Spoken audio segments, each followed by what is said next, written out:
सिखवलू ना। सुर लाए ताल है मैया तू ही सिखवलू ना। रहनी मछड़ी के हो मुमैया गवैया तू ही बनवलू ना।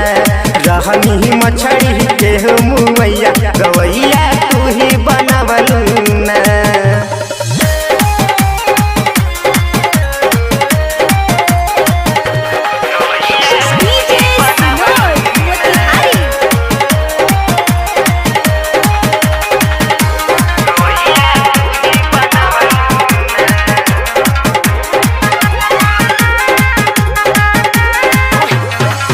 गरीब के लइका नजरिया फेरती तैका कहेला बेटा बा तुहार हो।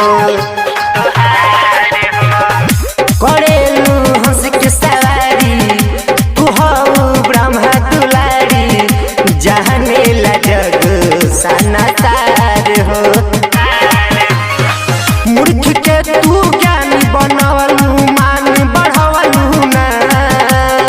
मूर्ख के तू ज्ञानी बनवलू मान बढ़वलू ना। रहनी मछड़ी के हो मुवैया गवैया तू ही बनवलू ना। रहनी मछड़ी के हो मुवैया गवैया तू ही बनवलू ना।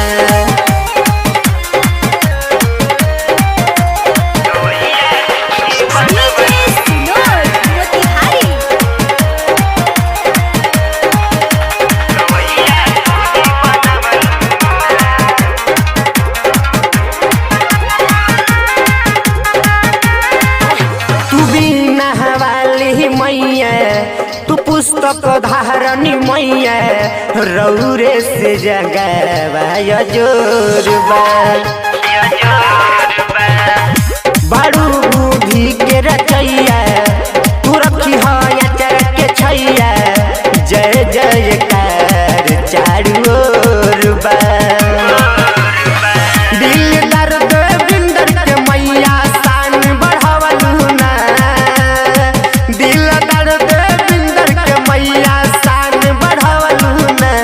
रहनी मछड़ी के हो मुमैया गवैया तू ही बनवलू ना।